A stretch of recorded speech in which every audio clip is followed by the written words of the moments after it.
Well, in studio tonight, he is the host of Sports Business Radio. You can hear it each week on 750 KXL. He is Brian Berger. He joins us in studio now. Wow, what a week of events nationally, locally. First of all, we heard that Mr. Philanthropist, Mr. Phil Knight, has gone into his deep pockets, pledges $100 million to the building, or to the Ducks Athletic Fund.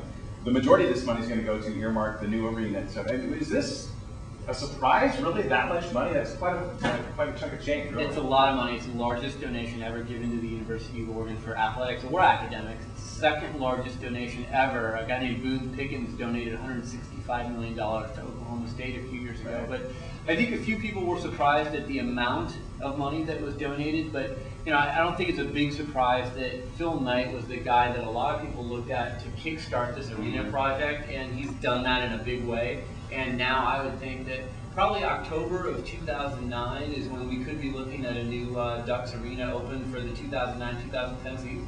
The earmark, or the money of this, the impact of this is just so huge because just the money involved. And we knew that he was going to be involved some way, somehow. But now that we're getting closer, I mean, how far away are the Ducks financially from getting this project started?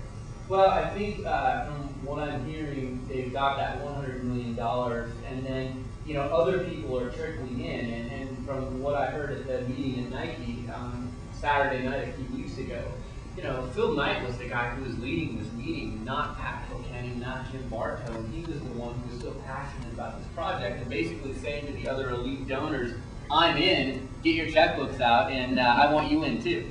He is, of course, Mr. Duck, no question about that. So we're looking at 2009-2010 season that we're going to get this. That's interesting. Okay. Well, how close?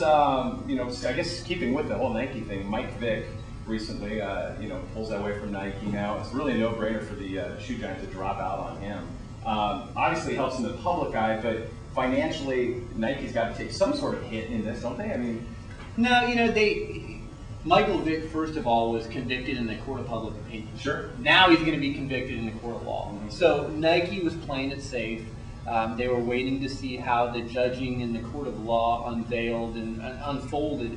And now that that's going to happen tomorrow when he's in court, now they were safe to drop him and not have any repercussions, not having anyone say, you acted too quickly and you rushed to judgment. So I'm not surprised that they severed ties, but I'm not surprised that they took their time in doing so. That's kind of been their MO with Kobe Bryant and with other athletes that have had legal problems. They wait to see how the court of law renders their judgment. Okay, and we hear in the last 24 hours that the Falcons are trying to recoup $22 million from Vick. What's the likelihood of that happening? I think there's a good chance, and the commissioner has definitely set it up so that the Falcons have the best possible opportunity to recoup that money. When it's all said and done, Michael Vick is going to lose anywhere from $75 to $100 million in lost salary and also endorsement money. So not only a costly mistake, but obviously he's going to lose his freedom in the process. Yeah.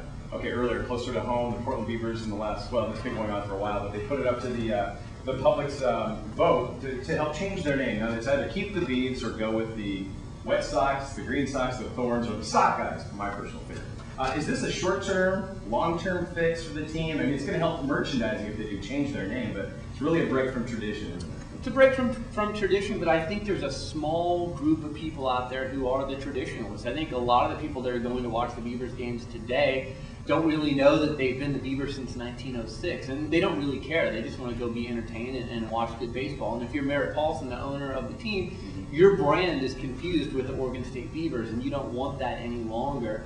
And I say change the name and have your own brand, your own identity, and move on. And I think, again, there will be some people that will be disappointed, but at the end of the day, I think most people will say this is great. The Las Vegas Stars changed their name to the Las Vegas 51s. Their merchandising has gone through the roof, and I would think that this would be a great opportunity for the new Beavers or whoever they are, the Sock Guys, the Wet Sox. Sure. Okay, excellent. Attendance up at the Dew Tour this year, also up at the LPGA event today and throughout the weekend, and then of course the Champions Tour. I mean, is this a sign of things to come here, not only in Oregon, but here in Portland as well? Yeah, I think people want other entertainment alternatives. And the Dew Tour in action sports in general, the X Games, it's so sensational now, and it's become more mainstream in the media. You can turn on ESPN, you can turn on ABC, and you can see it. A guy like Shaun White has become a household name. So I think it used to be like just a kind of an oddity, and now it's much more mainstream. So it's not surprising that people watch it on ESPN and then they want to go see it in person when it comes to Portland. Yeah, good news, good things to come, it sounds like.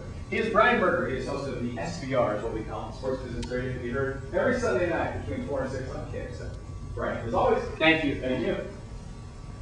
Good. That worked. Great. That's a wrap. All right. Dude, just like that. I know, it's like,